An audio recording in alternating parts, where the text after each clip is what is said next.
આજરોજ પ્રધાનમંત્રી નરેન્દ્ર મોદીએ માલદાથી દેશની પ્રથમ વંદે ભારત સ્લીપર ટ્રેનને લીલી ઝંડી આપી છે. દેશની પ્રથમ વંદે ભારત સ્લીપર ટ્રેન જે હાવડાથી ગુવાહાટી રૂટ પર દોડવાની છે. આ ભારતની સૌથી આધુનિક અને હાઈ સ્પીડ ટ્રેન છે, જે વિશ્વ કક્ષાની ટેકનોલોજીથી સજ્જ છે. લોકો લાંબા સમયથી દેશની પ્રથમ વંદે ભારત સ્લીપર ટ્રેનના આગમનની રાહ જોઈ રહ્યા હતા અને અંતે હવે પ્રધાનમંત્રી નરેન્દ્ર મોદીએ તેમને લીલી ઝંડી આપી દીધી છે.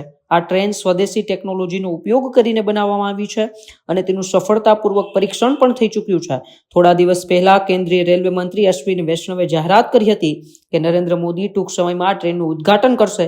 આ ટ્રેન પૂર્વી ભારતની કનેક્ટિવિટીને વધુ મજબૂત કરશે. જે પ્રથમ વંદે ભારત સ્લીપર ટ્રેન છે એ હાવડા અને ગુવાહાટી એટલે કે કામાખ્યા વચ્ચેનું 958 કિલોમીટરનું અંતર ફક્ત 14 કલાકની અંદર કાપશે. આ ટ્રેનની ટિકિટ ઓનલાઈન અને ઓફલાઈન બંને રીતે સરળતાથી બુક થઈ શકશે. વંદે ભારત સ્લીપર ટ્રેનમાં સુવિધાઓની વાત કરીએ તો કુલ 16 કોચ છે. આમાં 11 third AC coach, 4 second AC coach અને 1 ફર્સ્ટ એસી કોચનો સમાવેશ થાય છે. વંદે ભારત સ્લીપર ટ્રેન 823 મુસાફરોને સમાવી શકે છે. કોચ વચ્ચે અવરજવર માટે ઓટોમેટિક દરવાજા અને વેસ્ટિબ્યુલિયન સ્થાપિત કરવામાં આવ્યા છે. વંદે ભારત સ્લીપર ટ્રેનમાં અન્ય ટ્રેનો કરતાં ઓછા સ્ટોપેજ છે. આનાથી મુસાફરી વધુ ઝડપી બનશે. આ ટ્રેનમાં બર્થ કુશન ખૂબ જ આરામદાયક છે. જ્યારે આ ટ્રેન 180 કિલોમીટરની ઝડપે મુસાફરી કરવા માટે બનાવવામાં આવી છે.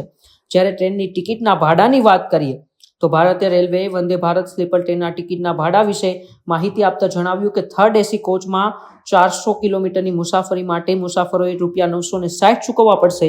જ્યારે સેકન્ડ એસી કોચમાં ₹1240 ચૂકવવા પડશે. તો ફર્સ્ટ એસી કોચમાં ₹1520 તમારે ચૂકવવા પડશે. જ્યારે 1000 કિલોમીટરના અંતર માટે આ ટ્રેનનું ભાડું 2400 થી 3800 સુધીનું હોઈ શકે છે. આ બધા ઉપરાંત વંદે ભારત ટ્રેનનું સસ્પેન્શન ખૂબ જ સારું બનાવવામાં આવ્યું છે. આ ઉપરાંત સ્વચ્છતાને ધ્યાનમાં રાખીને ટ્રેનમાં જંતુનાશક ટેકનોલોજીનો પણ ઉપયોગ કરવામાં આવ્યો છે. ત્યારે ફરી એક વખત ભારતીય રેલવેની એક અભૂતપૂર્વ સફળતા આપણે ગણી શકીએ છીએ, જેમાં ભારતીય રેલવેએ વંદે ભારત જે સંપૂર્ણ સ્વદેશી ટ્રેન છે, અત્યાર સુધી તે સિટિંગ કોચમાં ચાલતી હતી, પરંતુ હવે આજરોજ માલદાથી પ્રધાનમંત્રી નરેન્દ્ર મોદીએ તેમને લીલી ઝંડી આપી છે, જે ભારતની રેલવેમાં એક નવું અભૂતપૂર્વ યુગની શરૂઆત પણ આપણે ગણી શકીએ છીએ, કે જ્યાં હવે દેશમાં પ્રથમ વખત વંદે ભારત સ્લીપર ટ્રેન દોડવાની છે.